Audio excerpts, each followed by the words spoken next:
I told you guys the other day when when I saw the aftermath of the dementia debate, and I saw what Dr. Jill Biden was doing afterwards, speaking to her husband as if he was a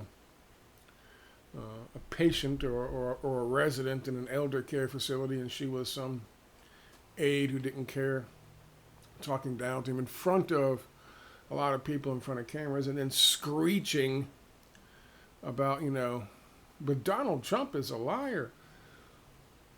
I told you then that she was never, ever going to willingly give up the life that she has.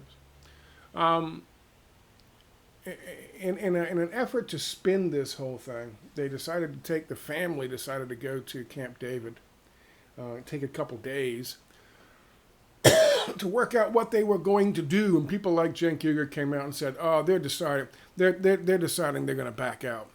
I didn't think so. Come to find out, no, that's not what they did. The New York Times and here you go. I'll just show you my little creation.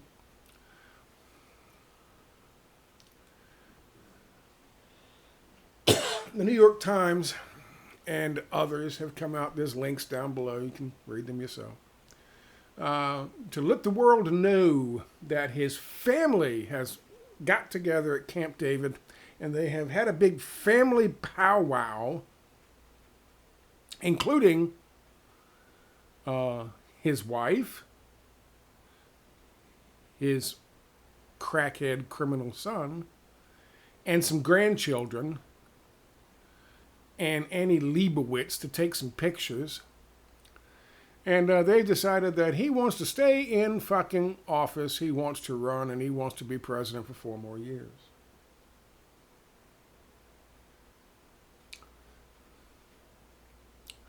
Those two right there, his power mad wife, who is terrified of becoming irrelevant instantly, and, of course, his crackhead, gun possession charge, criminal fucking son, who likes getting paid $1 million plus a year for doing nothing for companies that want favor from the Biden administration. Those two came together and decided that Joe definitely wants to run. He's on top of his game. And the whole bad thing, the whole bad look, the debate look, was all the fault of his aides, who, by the way, helped him get elected in 2020. Professional fucking politicos. The best of the best. It's their fault. So they've thrown them under the bus. And crackhead son and power mad wife are determined that Joe Biden is going to stay in the race. In spite of the fact that all the fucking mega donors for the Democratic Party are saying he needs to step out. Jill has come out and said, we don't answer to the donors, we answer to the people. The people decide, not the mega donors. This is a democracy. In spite of the fact that every poll shows, with the exception of the Republicans, that the vast majority of people in this country want him out. Because he's clearly not capable of doing the job. That's okay, says Jill. I'll do it for him.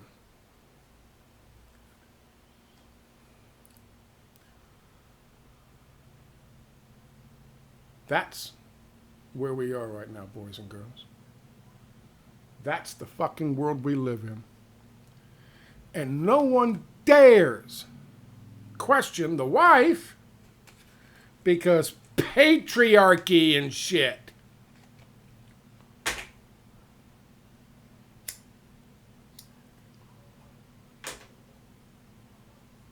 You think I'm kidding? I'm not. Here's a New York Times article. That's a CNN article. There's a New York Times on here somewhere. Oh no, there's a here it is. These two links are to New York Times articles. It's all his AIDS fault. I think I misspelled AIDS. My bad. It's all his AIDS fault. And of course the Dems want him replaced. Those are from the New York Times articles. Just so you know, I'm not making that shit up. I will click on the link and you can see it. It's an RT one. Where's the New York Times one? That's an RT one, and this is a, maybe not. No, there it is, New York Times. Granddaughter. Oh, wait, you'll love this. According to this article, the New York Times article, all right, so we've got CNN representative. We've got this is the original RT article here, and this, of course, is New York Times. So according to New York Times, they decided to fire the 3 aides, or they're getting ready to fire the 3 aides, who are fucking well-established politicos, some of the best, did the best they fucking could with what they had to work with, so they threw them under the fucking bus. And apparently now, one of his granddaughters says, "Well, I'll take over and I'll start talking to people on social media and buy them into pushing everything's fine with Joe hashtag or some shit." That's what their plan is. That's literally what their plan is. Let me tell you something. And again, I'm not a fan of Joe Biden. Not a fan of the fucking fake Democratic Party, which is no longer the Democratic Party. I don't know what's going on with this goddamn camera. As you know. Do not feel sorry. I do not feel sorry for Joe Biden. This is karma. This is what he is. There's a line from fucking A Christmas Carol. Fucking in comes the old fucking dude who's a partner of fucking Ebenezer Scrooge. Morley, was that his name? Marley? Jacob Marley. He's dragging these massive fucking battleship chains behind him. Because he was a banker his whole life, doing shit that he shouldn't have been doing. And, it's like, what are these things? He says, these are the chains I forged in life. And he points to Ebenezer and says, yours are even bigger, heavier.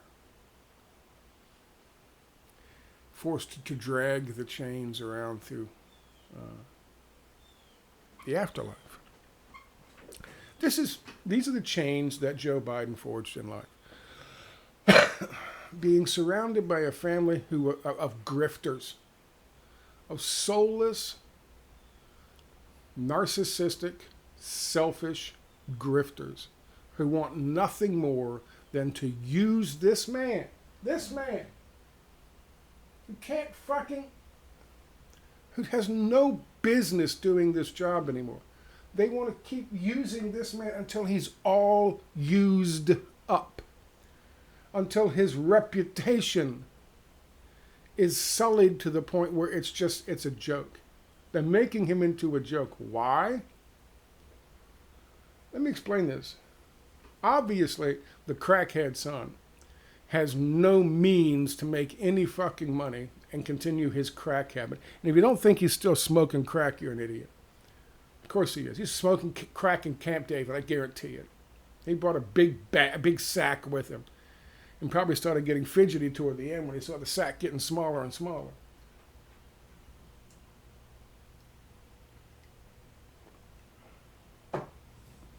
I'm not going to say allegedly. Sue me. I don't give a fuck. They've tried that before and lost. What's he going to do for a living? Hunter Biden. When daddy has no fucking influence and no fucking power. What's he going to do for a living? Who's going to get him out of fucking prison? Everyone knows he's a fucking crackhead. He posted this shit online like an idiot. Smoking crack. Fucking hookers. What the fuck is he gonna do? What's he gonna do for a living? What is Doctor with her PhD in education? What is Dr. Jill fucking Biden gonna do? What kind of chains has she forged in life? She's been a senator's wife, a vice president's wife, and then a president's wife. She's used to fucking being treated a certain way when she goes anywhere. Is that going to continue? When Dementia Joe is being cared for and watching fucking cartoons and eating tapioca and pooping on himself and laughing about it? Is that going to happen? Is that going to continue? Is that lifestyle going to continue? And how many people has she pissed off? How many people in that Shakespearean fucking world, that royal world that they live in, how many people are just waiting for her to be out of power?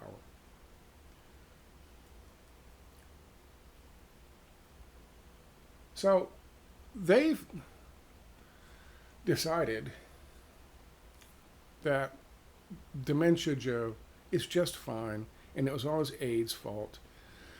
So you got to fire the aides and keep running him, no matter what the fucking public says, no matter what the fucking donors say, no matter what the polling says and shows that Donald Trump. Listen, you know, the only person Donald Trump could have actually beaten the Democratic Party back in the day was Hillary Clinton. And now they're literally getting ready to run his ass against fucking this.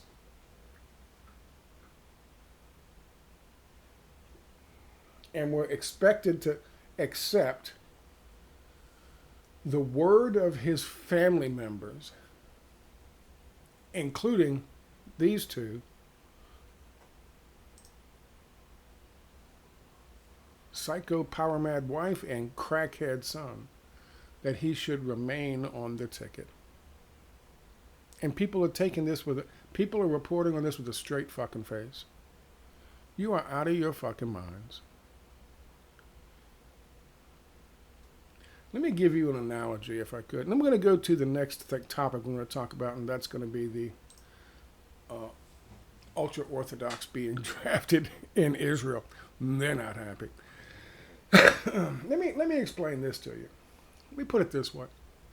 If you went to go visit somebody that you know, and you're like, oh, good God, what the fuck? Or better still, some jackass is doing, you know, a live stream, fucking some live streamer, fucking blogger thing on fucking Twitch or Kick or some shit.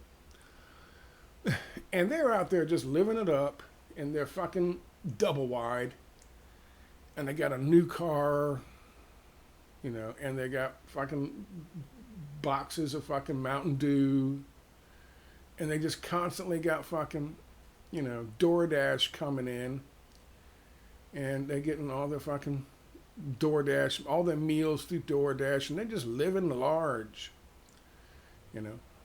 Maybe doing drink combos like fucking, what's this thing? King Cobra JFS or some dumb shit. And then by accident, they happen to show, because they're drunk and high, they happen to show and open the wrong door on the fucking double wide, and there's fucking grandma. Sitting in fucking filth in her room in the back, which is usually locked. Watching TV, shitting on herself, living in filth, with cans of fucking half-eaten cans of dog food. People would fucking, there would be an outcry. That would be a major fucking thing. And it's happened many times. People doing this shit with their kids, keeping them in closets, while they get them checks. And they got fucking nice handbags and they're dressed up and they go places and they lock the kids in the fucking closet. They don't want to pay for a fucking sitter. The place is a fucking god-awful mess anyway. The kids are fucking dirty, they're disgusting, they're fucking starving to death. There was a recent case where kids starved in a closet. In the exact same situation. We're talking about people who are deliberately misusing their family members because they are using them as a fucking means of income. We would be outraged at that, wouldn't we? We would be calling up 911 and that person's and that person would be offline. They would be abused constantly. There would be a big fucking stink in fucking social media. The news would pick it up. The story pick up the story. They would be arrested and the children or the grandparents would be rescued. How is that any different?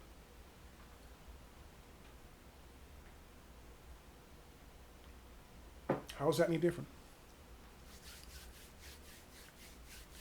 Because they're wealthy, because they're powerful, we're like, oh, but how is that any different? It's beyond elder abuse. That is taking advantage of the system in order to maintain their fucking plush lifestyle. And they will do anything to that man right there. Someone, please help me, I'm so tired.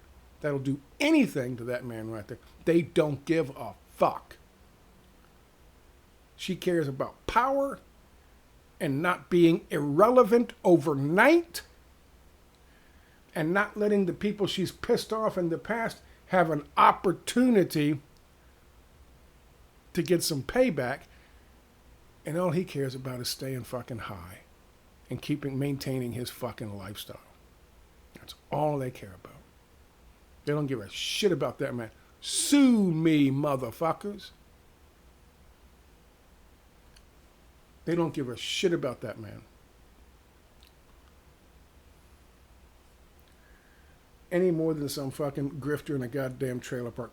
The only difference is they don't live in a trailer park. And so, of course, we have to be hands off because they're the beautiful people.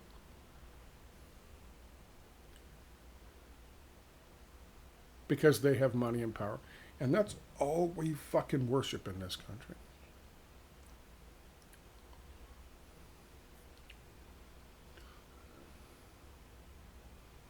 This man was released. The director of Al Shifa Hospital was finally released. He was taken hostage. He was captured by the Israelis in November. He has lost a lot of weight. He's not like one of these Israeli hostages that are released from Hamas's living in someone's house, living in an apartment. That my guess is if they really, really wanted to, they could have got away from. No. When they're released, they're talking on the cell phones and laughing, and this guy was helped to walk 30 fucking feet. And he knew in November that he was in danger. But he stayed anyway because he... And what's he going to do in the next 2 weeks? He's going to recover and then he's going to go back to work.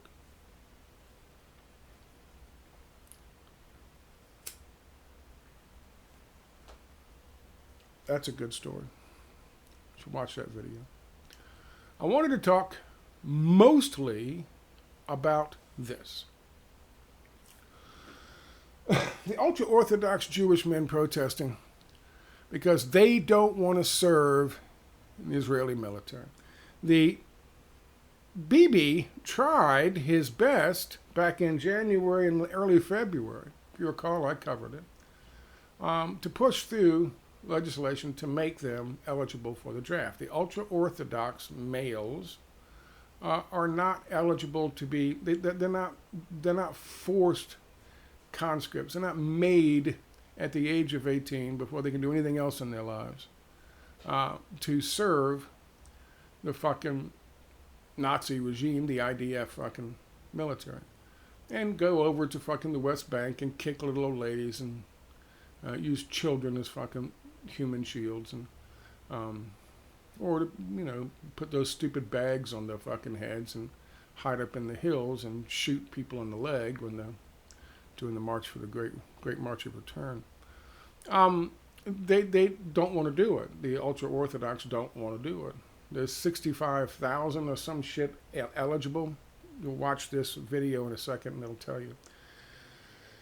So what the Supreme Court did was they voted unanimously that this tradition that these ultra-Orthodox scholars, these young men, would not be fucking eligible they would not be forced to serve in the IDF. They could if they wanted to, but they're not going to be conscripted, not going to be drafted to serve in the IDF. And they are understandably pissed.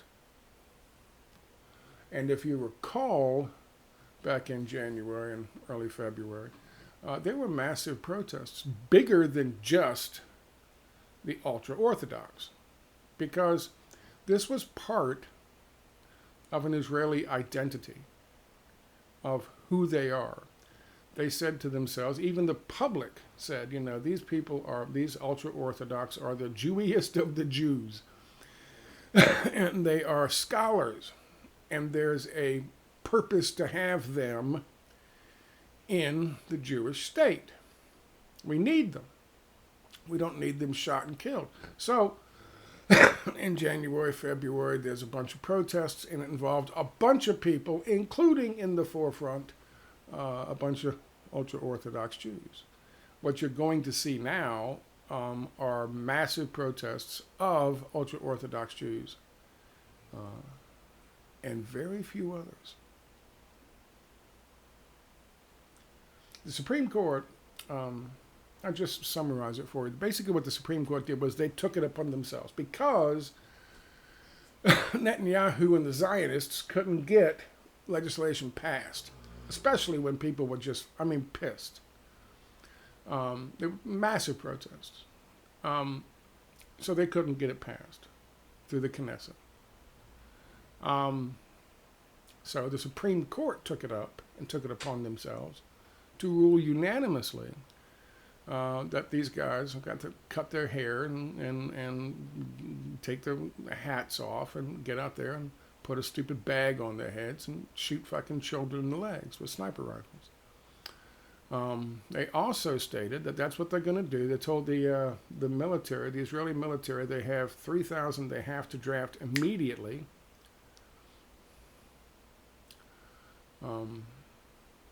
And they told the finance, or the finance department, I guess a Department of Education or whatever, but they told them, they said there's going to be no more support of any kind for these 65,000 until they serve or they do. So that basically, this is the same kind of punishment they give to somebody, just a random citizen who says he's not going to fucking serve in the IDF. They withhold things like universal health care and universal education and help with fucking housing and shit like that. They have a very, we send all this money to fucking Israel. What we don't understand is that they've got all kinds of fucking shit and benefits and socialist fucking government over there, while we're just savage fucking capitalists. I saw this thing yesterday talking about another big ass fucking private equity firm is putting in a bunch of fucking money, billions and billions of dollars to buy 5,000 units of multifamily dwellings in America.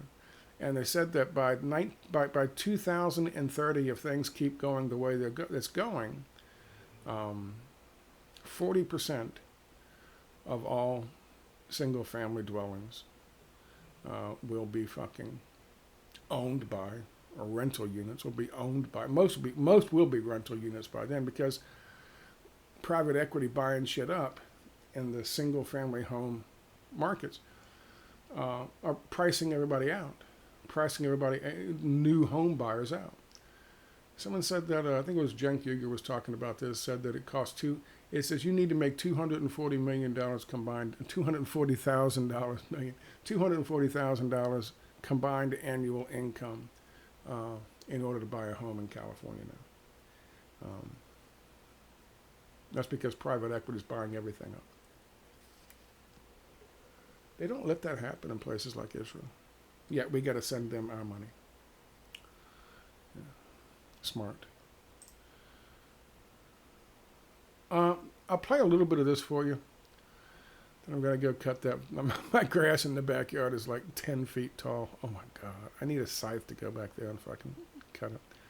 Let me, I don't know how big this screen's going to get. We'll watch a little bit of this. I hope it's not too loud.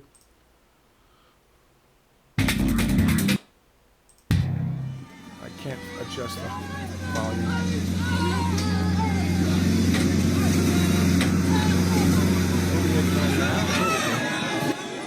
There we go.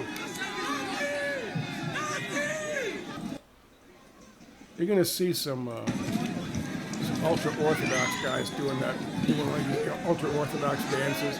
Look at it. They are abusing these guys. These people, these men are revered, or were revered. Oh, what the fuck? Come on. Were revered in the country for the longest fucking time. Now they're just terrorists. Well, okay, what is going on? You know what? Let me stop here and try to go to YouTube and see if that's better. Is it my... Oh no, I gotta watch a fucking commercial, of course. 'Cause commerce. Okay. Let's try it again. That's loud. These people are revered in their country. There you go, see him dancing? You can see him doing that all the time. Look at him dancing. I like these guys. I'm here to support the cause over here against drafting to the army. I believe that as much as we need an army in Israel, we also need the army of people sitting learning Torah. They're doing a lot, and we can't have them draft. We need the Torah in the country. We need the Torah, and it's as far as I believe, it's a bad decision to try and stop that. Look at this large crowd, and look at the color. There is none. There's just black. The vast, vast majority of them are all the Orthodox, ultra-Orthodox young men. It's almost as if, you know, I was watching Benjamin Owens, I hate to admit that, but he had Gordon Levy, I think his name is Gordon Levy. He had a reporter on, long-time reporter, who's been a supporter of Palestine and Palestinian rights and Palestinian sovereignty for longer than Ben Owens been alive, and Benjamin Owens been alive, which is not a big deal, but I mean he's definitely been there for the Palestinians for a long time, and he was talking about he was shocked, and I was too, because I thought, and I said this, and I'm not, you know, he said he was shocked at where the general mood and idea and feeling of the Israeli people is right now towards Gaza and what's happening in Gaza. And I have to admit, I was as well. I mean, I've been doing this for a while myself, but I thought that they would have gotten rid of Benjamin Netanyahu by the beginning of this year. I thought that would be enough. The people of Israel would say, you know, that's just, turns out, and Gordon Levy's just as shocked as I am, that their opinions have, the way he put it was, you know, today's still October the 8th to them. You know, that's how much shock and awe happened on that fucking day. Of course, you know, the IDF killing hundreds of fucking Israelis and then blaming it on the Palestinians, and of course the lies about 40 beheaded babies and babies put in ovens and all the bullshit and the serial rape accusations. All of these things over and over again just continued to terrorize the Israeli people, who thought that they were safe on their side of the fucking fence from the quote-unquote orcs. And the sudden realization that they're only 400 yards from people living in a concentration camp that they've been ignoring. I mean, I've talked about this as well. The fucking gall of having a rave, that's 4 football fields. And in some cases, it's even closer. Having a rave and doing drugs and partying and fucking and just enjoying being young and alive and rich and in fucking Israel, 400 yards from a concentration camp is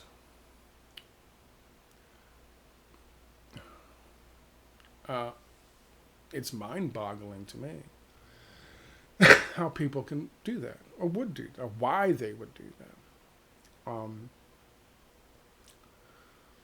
So the notion that somehow or another they've transitioned from revering these young students of the Torah, these ultra-Orthodox men, to now, good, draft them. I don't want, you know, my son to have to, you know, go, but my son has to go, so fuck them, they can go too. It's literally it's literally remaking. What's happening is remaking not only Gaza and tearing down Gaza, but it's tearing down and remaking fucking Israel as well. And that's to say nothing of the 80,000 plus refugees forced out of northern Israel because of what's going on with fucking Lebanon and Hezbollah. It's a really wild fucking time in Israel. And I just wanted to point that out, you know.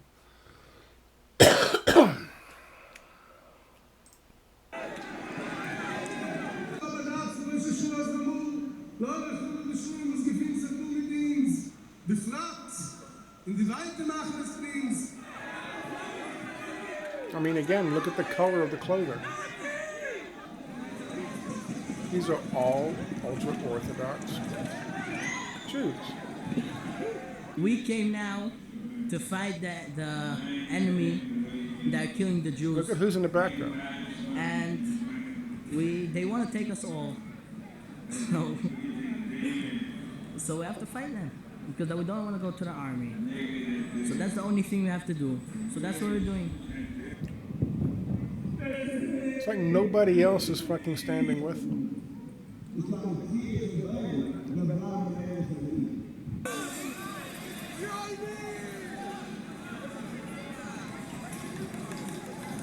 Again, look in the background. How many regular civilians, Israeli civilians, do you see with them? There's journalists, there's cops, and there's the ultra-Orthodox.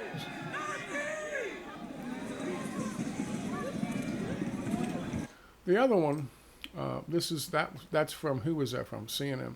This is from Al Jazeera. And they have a little more information in this one, if it plays. Now, ultra-Orthodox Jewish Israelis are protesting in West Jerusalem against mandatory military service. The Supreme Court ruled unanimously last week members of the religious group should be drafted into the military.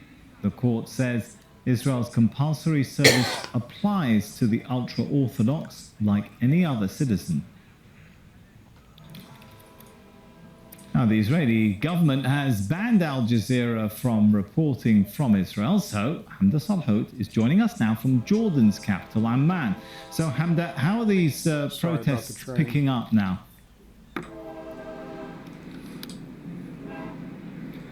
Well, thousands of ultra-Orthodox men demonstrating in the Mia Shearim neighborhood of West Jerusalem against mandatory military conscription. It comes just a week after the High Court's decision saying that those exemptions no longer apply. This has been something that has been in the works since the beginning of the year, after Netanyahu's coalition could not come up with a solution for the law that was expiring. They couldn't find a replacement, couldn't get it through within Israel's government, and the High Court ruled that military exemptions are now over. Now, the ultra-Orthodox community has been protesting for months, if not years, against mandatory military service, saying that it goes against their religious beliefs and religious studies. But Israel's High Court decision prompted the Attorney General's office to send a letter to both the Israeli Army and the Finance Ministry. To the Israeli military, they said that at least 3,000 Orthodox men must be drafted immediately. And to the Finance Ministry, they said that any of these individuals, of the 63,000 who are eligible for the military draft, none of them are now able to receive any sort of government funding, grants, or stipends as part of the High Court ruling. But the ultra-Orthodox men who've been demonstrating say that they would rather go to jail than join the Israeli army. They'd rather go to jail than join the Israeli army. So they are going to put into the same fucking jails where they kept this guy. They are going to put their ultra-Orthodox men, probably a good number of the fucking 3,000, if not all of them, for refusing to fucking join the fucking fight against Hezbollah and Hamas and the Palestinian resistance. This is wild. This is tearing Israel apart. This absolutely is, and people have said this in the past. I'm, not the first one to tell you. This is tearing Israel apart. This is shaking them at their foundations, And of course, the whole fucking thing is predicated on the desire by the Prime Minister to remain in power, like maybe what's her name? Like Dr. Jill fucking Biden. It's predicated on one individual's desire to stay in power because he knows as soon as this is over, he's done, and he's going to be prosecuted, so he's going to have to leave Israel. And the Zionists, who want to do their level best to use this opportunity to steal the whole of fucking Gaza and Palestine. This is remarkable. And it's not getting nearly enough attention from the mainstream media. I don't know where this goes. I don't know how this ends. I don't know. I'll tell you one thing. These people are dedicated. You can say what you will about the ultra-Orthodox, but they are certainly dedicated, and they are true believers. When you see the ultra-Orthodox here in the States, they're the ones holding up the signs saying Israel has no right to exist. They're the ones holding up the signs saying ceasefire now. They're the ones holding up the signs saying we got to get rid of fucking, and others of course, but we got to get rid of fucking Netanyahu.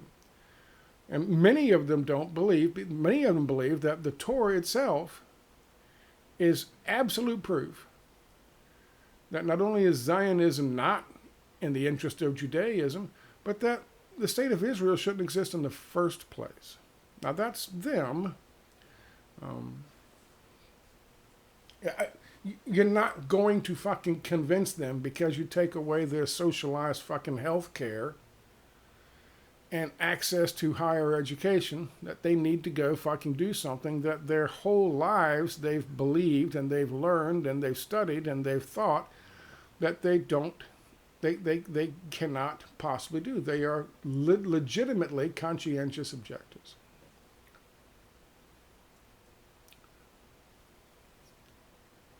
And yet Israel is so fucking desperate to keep this thing going. They don't care.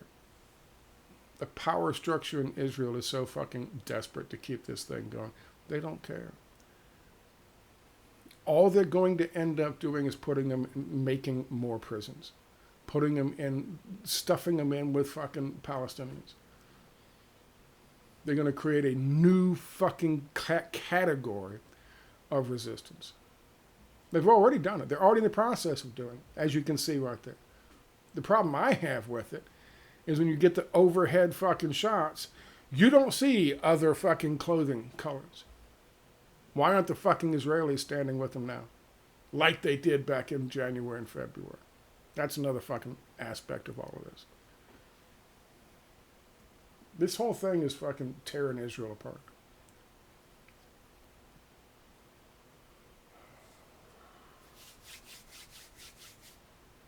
It just is. Anyway, that's what we have for you today.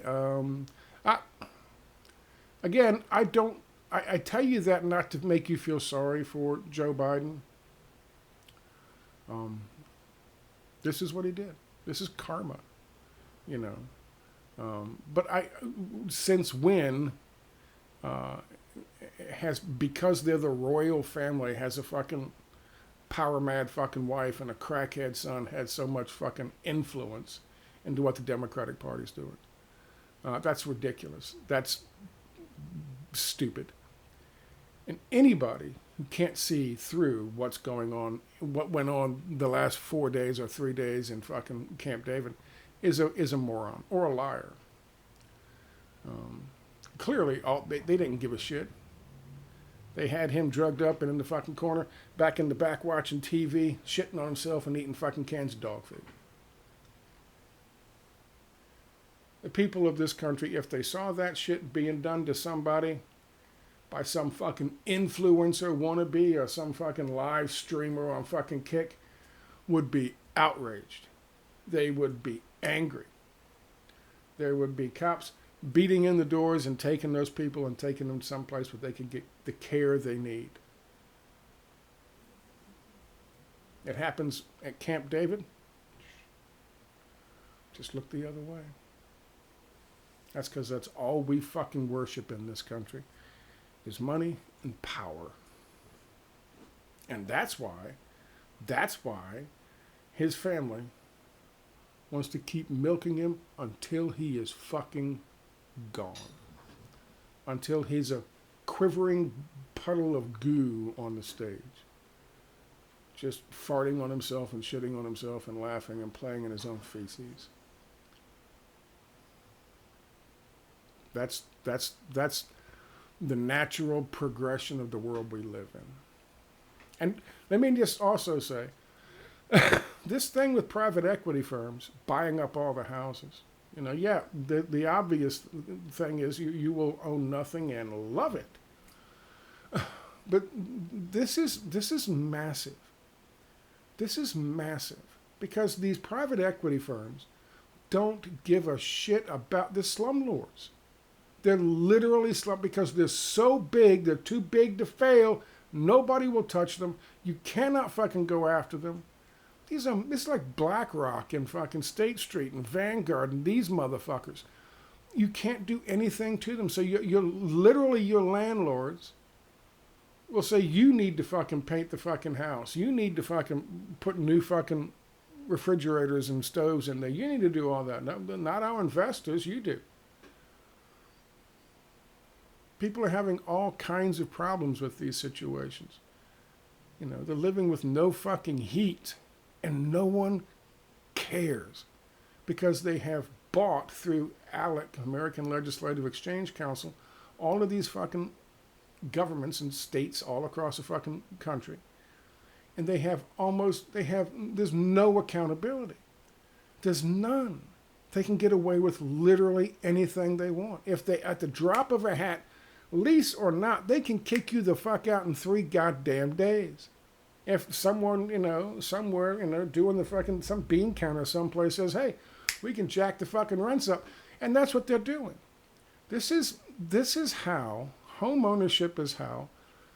People said, oh, but Mr. Scott, I mean, what are you talking about when we had a regulated market economy? How was that better? You have one fucking parent who could work 40 hours a week, have to get paid for overtime because of the fucking New Deal and all that shit. But you had one fucking parent work 40 hours a week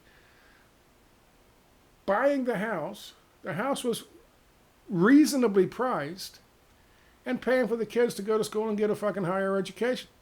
So the kids are better off, and they could go into the fucking middle class, and they could fucking buy a fucking house. Big equity, private equity, big business, State Street, Vanguard, BlackRock, they said, fuck that shit. We want that money. We want that fucking investment. We want that wealth generation. Fuck you. You'll just have to pay rent and pay rent and pay rent until you fucking are too old to be a greeter at Walmart.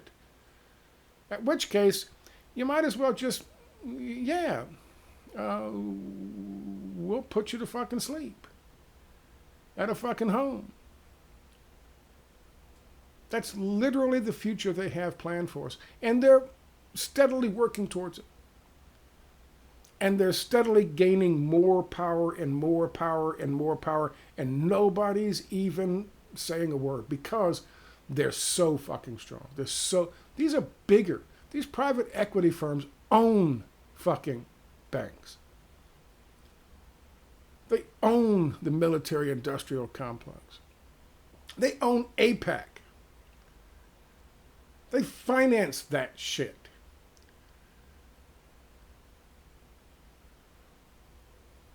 And nobody talks about it. The last one that I know actually stood up against it was Brooksley Born. When she was saying, we got to stop this. We can't let this fucking, we can't, First of all, Glass-Steagall was shattered and busted apart to benefit these motherfuckers. But then we talked about credit default swaps and all these fucking derivatives. She said, these are economic weapons of mass destruction. We've got to regulate them. Fuck you.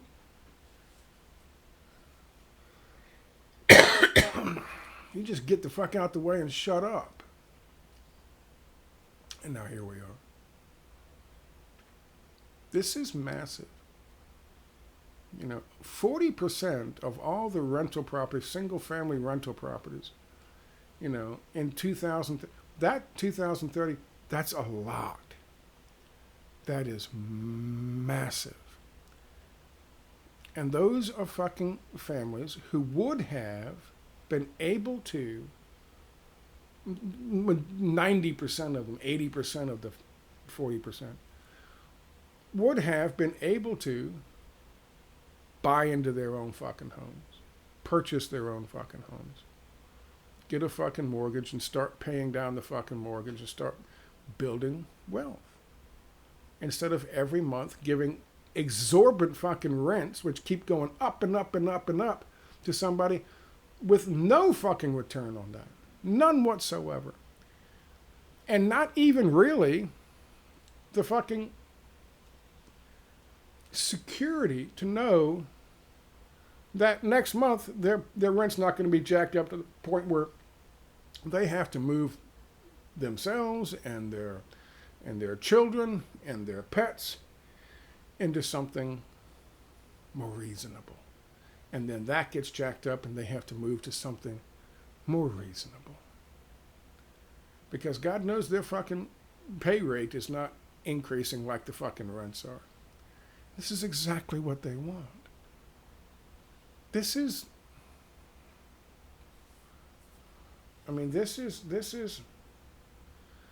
death by 1,000 cuts. And it is the exact opposite of what we saw or what was developing throughout the fucking, 1934 to 1979. And it's because we gave up. We gave them the ability to fucking piece by piece get rid of all the regulations and all the fucking protections. Some of these places, like down here in Florida, these big fucking realtors, these big fucking equity firms who own all these fucking things, they can get away with anything they want. They can get away with anything they want. And there's jack shit anybody can do about it. And it's just going to get worse. Anyway, just thought I'd toss those out there for you. Some news to look at. Good morning. Happy Monday. Today is the very first day of July 2024. I'm Scott. That's Bo. That's Cricket.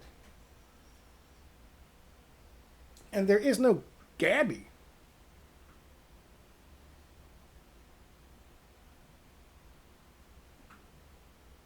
There's no Gabby.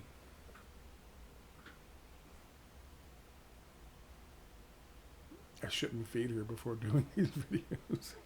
I'll talk to you later. Bye-bye.